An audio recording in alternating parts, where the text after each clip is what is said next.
Salut, on va aller voir ensemble le plessage de saule, voir comment ça a évolué.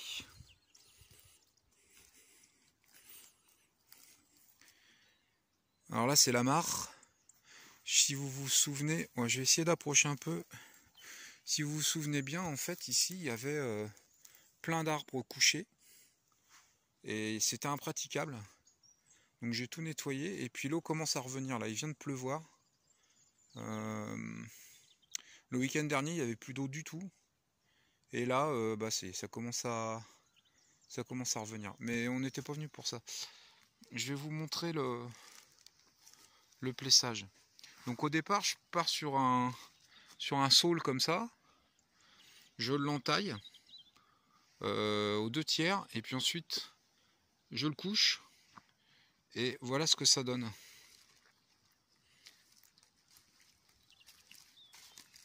Donc vous voyez, j'ai toutes les branches qui sont reparties, je les ai torsadées.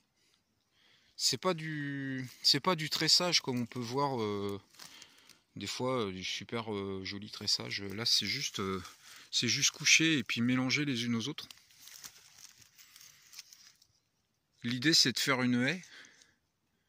Vous voyez, ça pousse pas mal. Et puis de temps en temps j'en laisse debout pour faire pour que l'arbre continue de pousser normalement. Et en fait, on va aller voir un peu plus loin parce que c'est plus parlant.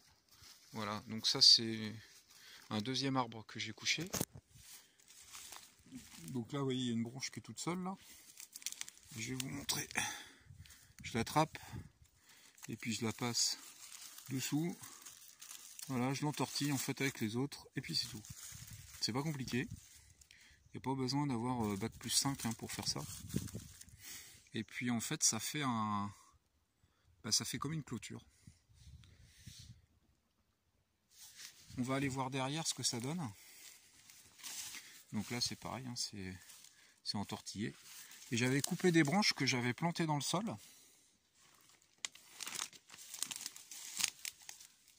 Là en fait je laisse le passage pour faire un sentier. Voilà. Donc là on est derrière. On va regarder ça. Voilà. En fait j'ai planté des branches qui continuent à pousser. Et ça fait comme un maillage qui retient le mulch que je viens de poser. Et ça fait un grillage naturel. Et après, une fois que tout aura bien poussé, je passerai un coup de taille-haie. Et puis voilà. Donc là, ça c'est pareil, c'est un pied que je laisse. Hop là, ça glisse. C'est un pied que je laisse pousser pour refaire un arbre. Et comme ça, il y aura quelques saules de temps en temps dans la haie. Et ici, donc si vous avez un peu de mémoire sur les autres vidéos que j'avais fait sur le plessage de saule, on voit que le terrain faisait ça, comme ça, et descendait comme ça.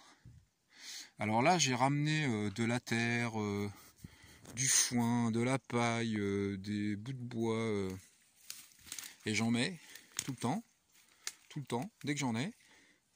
Il y a des orties qui poussent. Quand il y en a vraiment beaucoup, je les coupe, ça refait du mulch et je remets du mulch. Et vous voyez, au fur et à mesure, le niveau de la terre est ici. Et là, il n'y a plus que 20 cm. Et tout ça ne tient que parce qu'il y a cette barrière de saule. Si elle n'était pas là, à chaque pluie, tout ce que je pose finirait dans la mare. Ça serait complètement rincé et puis ça finirait dans la mare. Alors que le saule faisant comme un grillage naturel, ça retient le paillage. Et ça va me permettre au fur et à mesure d'avoir une parcelle qui est complètement plan. Au lieu d'avoir ce grand dénivelé qui était pas terrible, et puis à chaque pluie, toute la végétation partait. Voilà, voilà. Et donc je vais faire ça sur toute la longueur, jusque là-bas. Et ici, je vais laisser un passage pour pouvoir rentrer dans la mare avec une pente un peu douce. Voilà. Et puis je fais la même chose ici. Vous voyez, là, hop. C'est pour pouvoir accéder au fossé qui est là. Pour pouvoir faire du nettoyage facilement sans avoir à couper des arbres ou autre. Voilà, voilà. Bon. Eh bien, je vous dis à la prochaine dans une prochaine vidéo. Salut!